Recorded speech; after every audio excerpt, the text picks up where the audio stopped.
There's a special kind of arrogance in those who wield cruelty like a weapon. They act as though the universe owes them a free pass, as though their every vile word and treacherous act will vanish into the void with no consequences.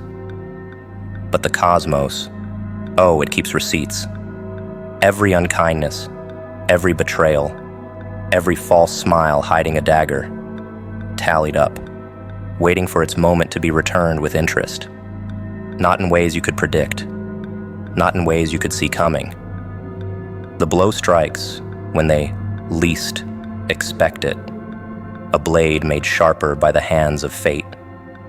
The beauty of retribution is that it rarely arrives wearing the mask of anger. It often walks in disguised as patience.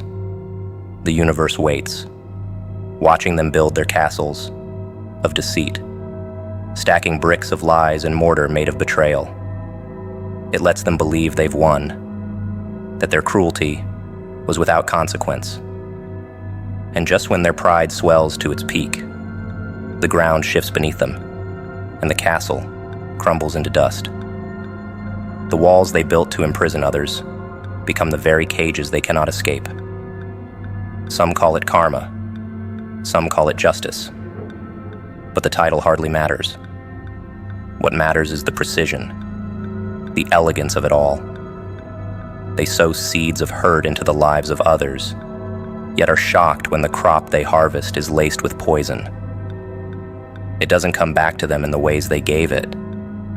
No, it's far more creative than that.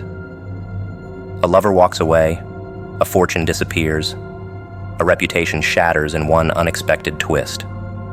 The cruelest part of all, nobody even feels sorry for them. For once, the world looks at their suffering and shrugs.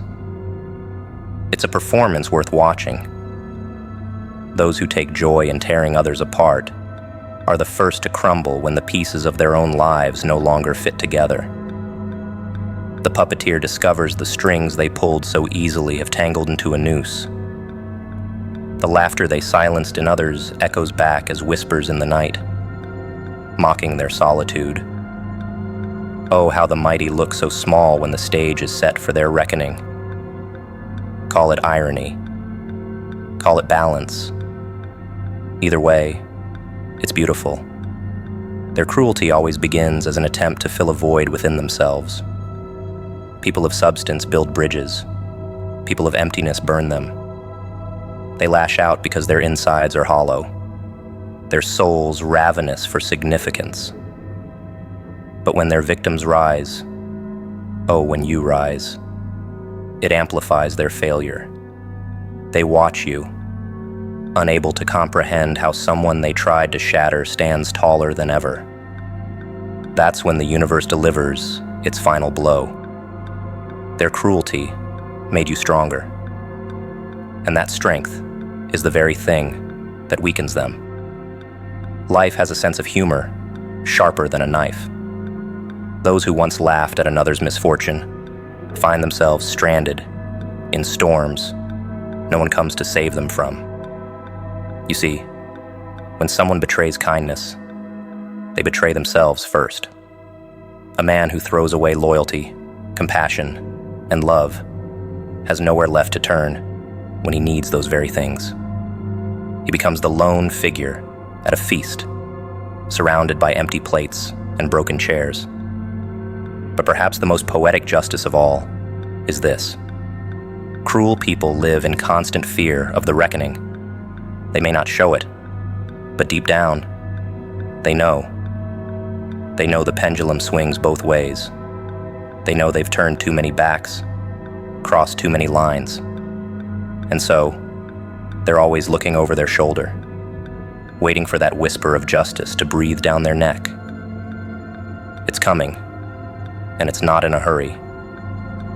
Time is the cruelest avenger of all.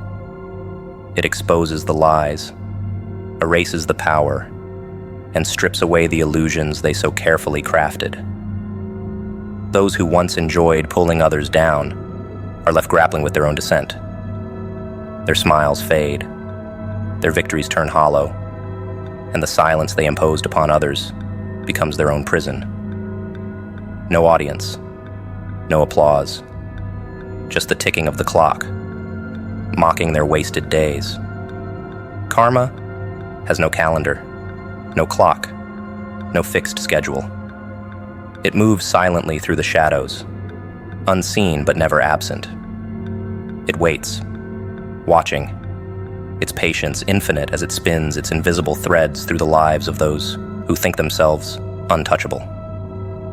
Those who traded kindness for cruelty, loyalty for betrayal, never consider its arrival. They laugh too soon, walk away too quickly, but their victories are short-lived. Because karma isn't revenge, it's balance. It's a force that collects debts, not with fury, but with precision, returning to people exactly what they gave out, magnified tenfold. What makes karma so exquisite is its ability to take any form. It wears many masks, sometimes heartbreak, sometimes failure, sometimes an eerie silence that strips away everything but regret. The manipulators, the deceivers, those who twist people's lives for their amusement. Karma molds itself to fit their crimes. It doesn't just take what matters to them, it reminds them why it mattered in the first place. A toxic lover loses their grip when no one picks up their calls. A betrayer drowns in the loneliness they once imposed on others. A tyrant watches their empire crumble under its own weight. You've seen it before. Someone who believed their cruelty came without consequences. For a while, it even looks like they're untouchable. They smile wider, their arrogance growing like weeds. But nothing escapes the reckoning. When karma knocks, it doesn't ask for permission. It doesn't announce itself. It tears through their illusions like fire through a forest, leaving them with nothing but the ashes of what they once controlled. The power they stole, the games they played, gone, just like that. And no one comes to their rescue because karma collects debts in isolation. No audience, no sympathy, just silence. What makes karma even more ruthless is its understanding of human pride. The cruelest repayment is not immediate destruction, but slow, lingering regret. It doesn't just return pain, it makes people watch as everything they built through dishonesty begins to rot. Relationships sour, opportunities vanish, and the hands that once applauded them now point in accusation. They ask themselves what went wrong, but deep down, they know. They remember the faces of the people they hurt. Those memories become a stain they can never wash away. Karma doesn't care how well someone played the game. It doesn't respect cunning or celebrate manipulation. It has no loyalty to liars or schemers. The ones who spent years tearing others down will someday realize they were building their own downfall. The people they underestimated, the hearts they betrayed, the trust they shattered. Karma remembers every act, and when it strikes, it often uses those very same people as instruments of their reckoning. A silent comeback, a triumph unseen until it's too late. For those who lived without remorse, karma offers clarity. It forces them to witness their own reflection in the chaos they created. They realize their actions weren't strength, but weakness disguised as control. The harshest repayment isn't punishment. It's the realization that they wasted their lives chasing power they couldn't hold on to. What's worse than losing everything? Knowing you lost it because of who you chose to be. It's a cruel joke in the end. The manipulators, the deceivers, they always believe they're exempt. They think the rules don't apply to them. But the universe doesn't operate on lies. It resets the balance eventually. And the only people who fail to see it coming are those who believe themselves above it. They're left stunned, broken, their pride crushed beneath the weight of their own actions. Karma doesn't fail. It simply waits for the perfect moment to strike. And what makes karma so terrifying is its subtlety. It doesn't need grand gestures or loud vengeance. It slips into their lives like a shadow in the dark. The job they lost, the love that walked away, the emptiness they feel but can't explain. Karma leaves fingerprints on everything they touch. They look around searching for someone to blame, but there's no one left. They made their bed. Karma simply watched them lie in it. Some call it divine justice. Some call it fate. But the name doesn't matter. What matters is that it always finds its way. It moves quietly, but its results are deafening. Those who inflicted pain are brought to their knees, humbled by the very forces they thought they controlled.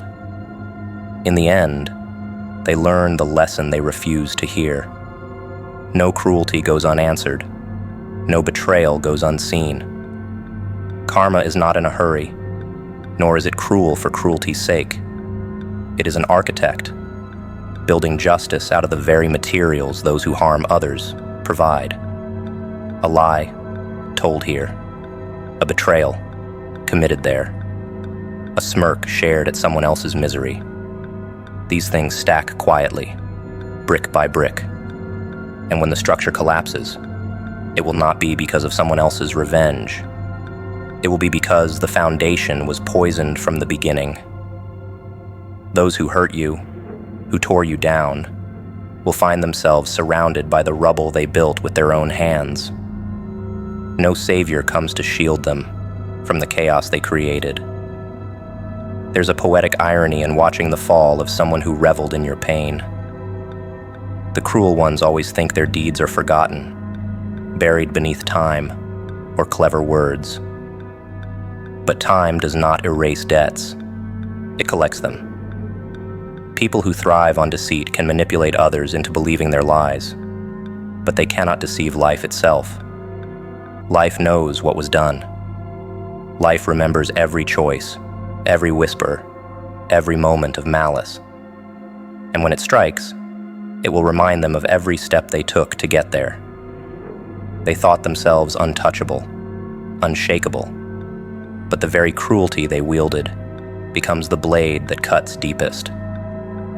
Do not waste your energy seeking retribution. The moment you remove yourself from the chaos, karma begins its work. It punishes, not with fire and fury, but with clarity, forcing those who wronged you to see the reflection of their own sins.